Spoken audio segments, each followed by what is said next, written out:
5, 4, 3. Idleness, idleness.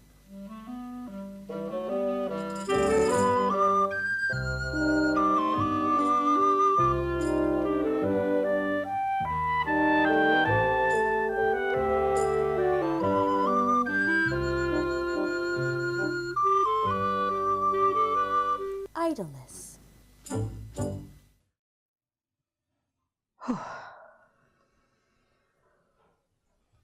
Oh, hello. Seem to have just dropped off there. Whew. We're going to be reading a wee story today. It's called An Unpopular View of Our Times by Patrick Allen Fraser. Are you sitting comfortably? Then I'll begin.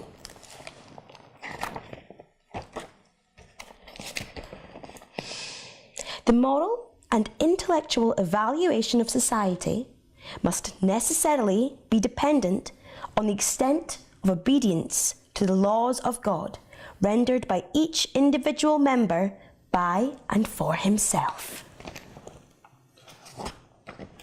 Chapter 1. Practically, the spirit of our age teaches that individual obedience to God's laws is an obsolete necessity, that each individual man has only to assist in doing or attempting to do the moral duties of other men in order to obtain the world's permission to neglect his own, that working men, working women, and working children may be employed in such manner as must inevitably conduce to their moral, intellectual, and physical injury, provided their employers associate themselves together and, as public benefactors, endeavour to have those men, women, and children taught during their leisure hours that nature demands from all at all times, and in all places, an entire obedience to her laws, as the sole condition on which she will bestow the blessing of sound health, that parents may neglect entirely or delegate to others the moral training of their own offspring. If they will assist with their money or their time in endeavouring to promote the moral well-being of strangers, that clergymen may practically leave undone their own duties as Christians. If they will be active in lending their aid towards promoting some general scheme of religious benevolence, or in seeking to Christianize the inhabitants of far distant lands, in fact, evidences are to be found everywhere abroad and around us, sufficient to prove that the general belief is that in this, our age of progress, man has progressed beyond the period of individual obedience and individual responsibility. But, however great may have been our discoveries, we may rest assured that we have not yet succeeded, that we can never succeed in discovering a way through which we may... Excuse me. That we can never succeed in discovering a way through which we may escape from the consequences of individual disobedience to the laws of our Creator.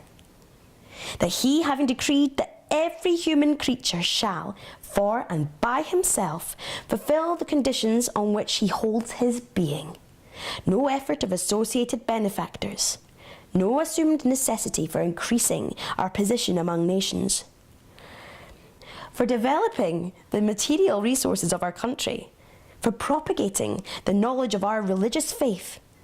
In short, no desire to increase our greatness or goodness, however laudable, humanly speaking, can save us from punishment, should such lead to the neglect of individual obedience to his natural laws. Keeping their truths before me, I mean, in the following pages, to state freely and as clearly as my capabilities will enable me to do, why I believe that the means now being adopted with the view of arresting the increase of crime and misery are not likely to realise the hopes and held by the social reformers of our time. It may not be necessary for me to say that no man can possibly have any opinion other than what would inform the reader that throughout this essay I shall studiously abstain from making covert allusions to individuals, and that when desirous of furnishing special illustrations of class opinions and practices, I shall avail myself of such examples only as the published opinions of men with whom I am not and never have been acquainted may supply. I make this statement because I would not have the reader to imagine that personal animosity has any share in inducing me to enter on the performance of this, my self-imposed task, an idea which the reader of some of my observations may possibly suggest. In saying that no man can, and in any degree, either by example or by precept, influence the conduct of his fellow man for good or for evil, unless he succeeds in causing him to obey or disobey the commandments of God. I do not give expression to a speculative opinion. The public philanthropist who busies himself in seeking to solve our great social problem by means of social science must know that in his own case, theoretical or associated benevolence has not lessened the necessity for individual observance of the laws of health. The degraded and dissipated outcast who seeks to hide and to die in the loathsome and dark abode of crime knows full well that an abstract acquaintance with and a non-practical observance of the laws of God have done him no good. He feels that obedience to these laws must be performed in reality and in truth ere the reward promised can be obtained. We all know this. Moreover, we are all aware that moral and physical disease can be none other than the effect of disobedience to God's laws. In knowledge, our knowledge of, or our ignorance of the time when, or the precise circumstances which man's first act of transgression was committed, can lessen the truths revealed to us. And he came into his world a sinless being, and that by disobedience to the laws of his master, he lost the power to obey.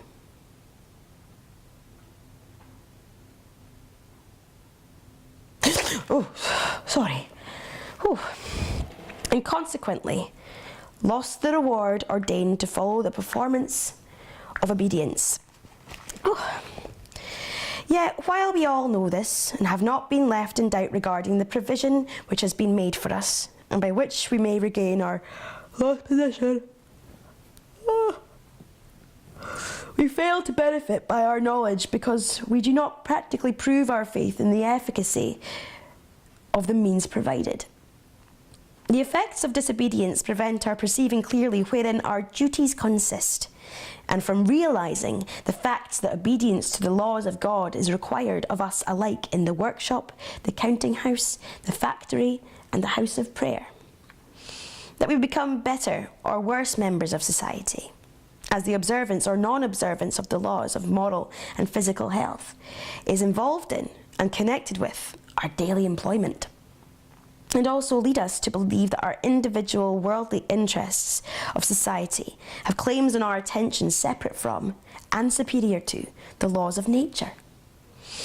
Of course, I do not mean that whilst engaged in religious observances, we believe that our desire to aggrandize ourselves as individuals or as a people is sufficient to justify our disregard for God's commandments. Perhaps there never was a time in the world's history when, as a people, we were never more theoretically holy, more disposed to share with all the men the blessings of Christianity, as they are ordinarily interpreted, than we are now. Still, our religious and secular benevolence must not encroach too far on the business of life. Although thoroughly satisfied, there is no truth greater than that which is embodied in the scripture axiom, "What is a man profited if he should gain the whole world and lose his own soul?" we not infrequently find ourselves practically declaring that all the souls and all the bodies in the world may be lost rather than capital invested in human labour should not turn out profitable. If we spend a short time each day and the greater portion of the first day of each week in orally acknowledging our inability to help ourselves and in making oral supplications for power to obey God's laws, we assume that the rewards obtainable only by obedience will fall without any further effect or greater sacrifice on our part. And that we may, whilst engaged in the performance of our daily duties, and in order to advance our worldly interests, infringe the laws of nature with impunity. In other words, we hold ourselves responsible. We hold ourselves as individuals, exonerated from all responsibility, and fully entitled to say that the increase of crime and misery going around us must be charged against some unexplained, unexplainable result of that progress which we consider undeniable evidence of our advancement in civilization, and complacently adduce our willingness to give a portion of our gains wherein to relieve misery and provide for the detection and punishment of crime, a satisfactory experience and evidence that we are advancing Christian charity and justice. Now, wasn't that a lovely story, boys and girls? I think it's now time for a wee sleep. Good night.